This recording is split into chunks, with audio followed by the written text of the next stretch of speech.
नमस्कार मित्रों। अभी मैंने कल एक खबर पढ़ी थी कि चाइना की जो ग्रोथ रेट है वो एक्सपेक्टेड थी 5.3% और जो कि आई है 4.7%। ये 0.6 परसेंटेज पॉइंट्स की गिरावट बहुत बड़ी गिरावट मानी जाती है इकोनॉमिक्स में।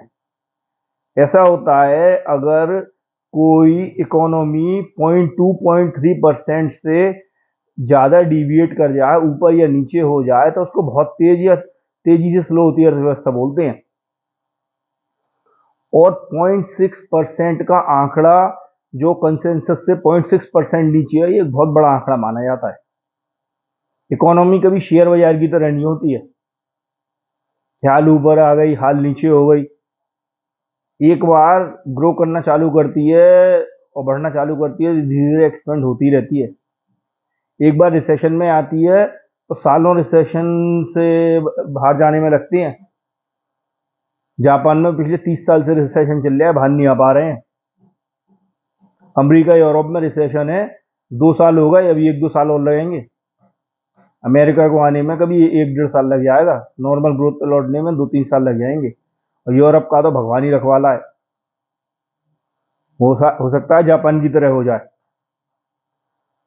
और मैंने अभी 4 दिन पहले एक वीडियो भी बनाया था जिसमें मैंने बताया था कि चाइना बहुत तेजी से स्लो होगा, उसमें बहुत तेजी से स्लो डाउन आएगा। और ये चीज इस चीज से विंडिकेट हो गई, वैलिडेट हो गई, प्रमाणित हो गई। देखिए, कोई नहीं बता सकता कि कितना स्लो होगा शॉर्ट टर्म में। वो हुआ है, उसके साथ बहुत दिक्कतें हैं और आपको वो दिक्कतें समझनी है। वो एक्यूमुलेट हुई हैं ओवर द पास्ट 20 ईयर्स, तो आप उस वीडियो को अवश्य देखिएगा। और ये एक जैसे डिफ्लेशन चल रहा है, प्रॉपर्टी सेक्टर में क्राइसिस चल रहा है, ये जो 20-20 साल में प्रॉब्लम्स अराइज हुई हैं जिन पॉलिसीज की वजह से, ये केवल उसका मैनिफेस्टेशन है, सिम्टम्स हैं। आगे की यात्रा बहुत कठिन रहेगी चाइना के लिए। ऐसे ही मैंने एक वीडियो बनाया था 2 हफ्ते पहले कि उभरता भारत, उसमें मैंने कहा था कि अभी एक्सपोर्ट मार्केट्स इंडिया के सही नहीं है और प्रधानमंत्री हमारे माननीय मोदी जी अब तीसरी बार आएंगे, बहुत बड़े रिफॉर्म्स होंगे। तो वो रिफॉर्म्स होने की मुझे पूरी आशा है। तो वो, और जब एक्सपोर्ट्स मार्केट ठीक होंगे तो इंडिया का ग्रोथ रेट 10% तक भी पहुंच सकता है। और एक बार पहुंच गया, ये 8-10 साल कायम रहेगा। 2 रिफॉर्म्स में थोड़ी दिक्कत होगी जिनके लिए मैं वीडियो बनाऊंगा, वो पॉलिटिकल रिफॉर्म्स हैं। एक है लैंड रिफॉर्म्स, दूसरा लेबर रिफॉर्म्स। क्योंकि ये दोनों पॉलिटिकल मुद्दे हैं और इन पर पॉलिटिकल पार्टीज खड़ी हो जाएंगी। मोदी जी के पास सीट्स कम है, विपक्ष ज्यादा हल्ला मचा रहा है। अगर 300 से ऊपर सीट्स आई होती तो ये दोनों रिफॉर्म्स होते और बहुत अच्छा रहता। लार्ज स्केल फैक्ट्रीज लगाने के लिए जैसे चाइना में लगी हुई है, बहुत जमीन के बड़े बड़े पार्सल चाहिए। इंडिया में वैसे ही लैंड बहुत कम है, पूरे संसार का 2.4% है और जनसंख्या 17% है। और लेबर की ऐसी पॉलिसी चाहिए कि चाहे जब निकाल सको चाहे जब रख सको।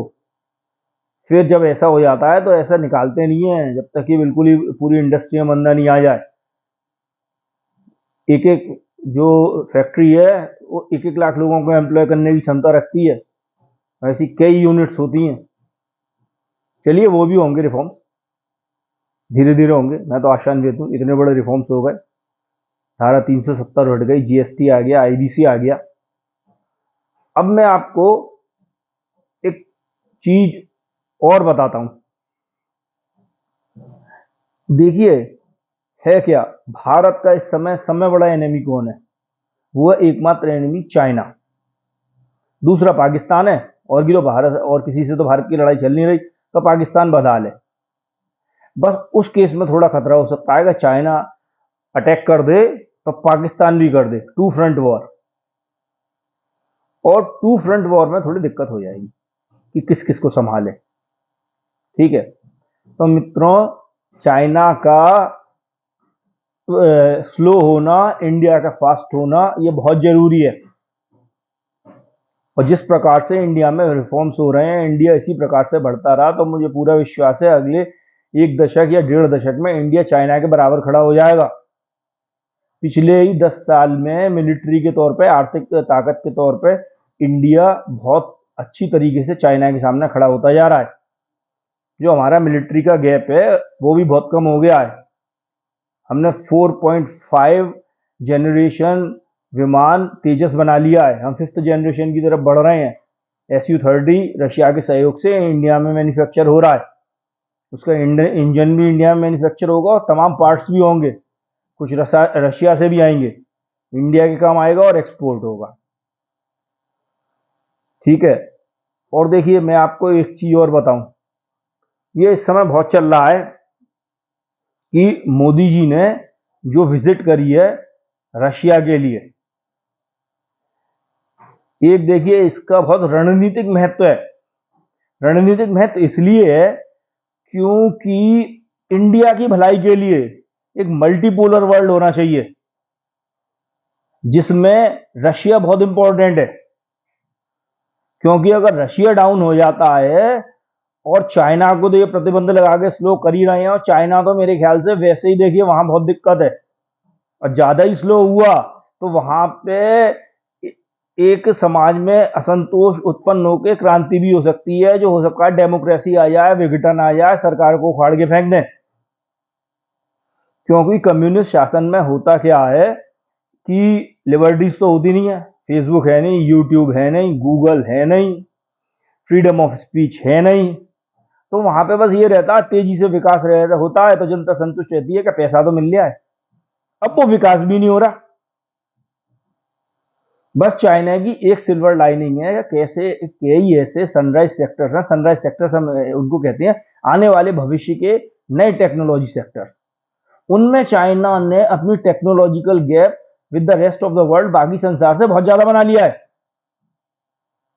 जैसे ईवीज, और ईवीज वेस्टर्न कंट्रीज जो टैरिफ्स लगा रहे हैं वो रोक नहीं पाएंगे। उसका मैं एक अलग वीडियो बनाऊंगा, क्यों नहीं रोक पाएंगे।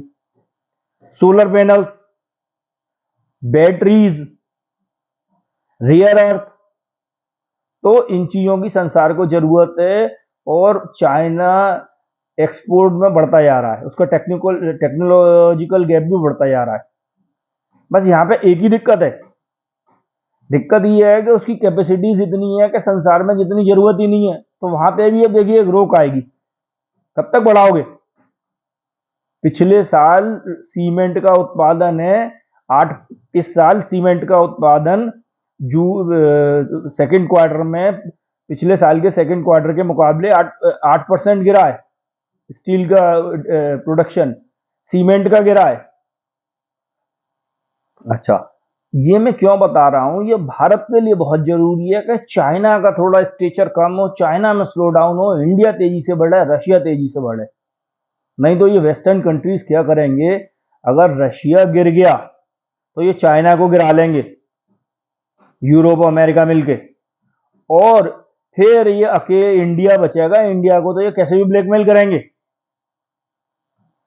अभी जो विश्व में है, इंडिया स्वीट स्पॉट में है कि बहुत तेजी से बढ़ रहा है। उसके साथ जो मित्र हैं रशिया जैसे बहुत तेजी से बढ़ रहे हैं। इसीलिए इनसे सब सऊदी अरेबिया वगैरह अमेरिका से दूर भाग रहे हैं। तो मित्रों, ये मैंने वीडियो इसीलिए बनाया है कि इंडिया बहुत स्वीट स्पॉट में है। हमारे लिए रशिया का खड़ा रहना बहुत जरूरी है, रशिया के लिए हमारा खड़ा रहना बहुत जरूरी है। और एक और आपको मैं अच्छी बात बताऊं, जो ब्रिक्स कंट्रीज हैं उनका सबका जीडीपी इन G7 कंट्रीज से पिछले साल ऑलरेडी आगे निकल चुका है। और 10-15 साल हमें तरक्की करनी है, फिर हम इतने अडिग हो जाएंगे कि कोई हमारा साथ नहीं भी दे तो हमें कोई बहुत जल्दी हमारा डाउनफॉल कर नहीं पाएगा, प्रतिबंध लगा के या टेक्नोलॉजी वो ट्रांसफर नहीं करके या और कुछ करके, क्योंकि हम खुद ही बहुत बड़े हो जाएंगे जिस प्रकार से चाइना खड़ा हुआ है। धन्यवाद मित्रों, नमस्कार। इसी के साथ मैं अपनी वाणी को विराम देता हूं।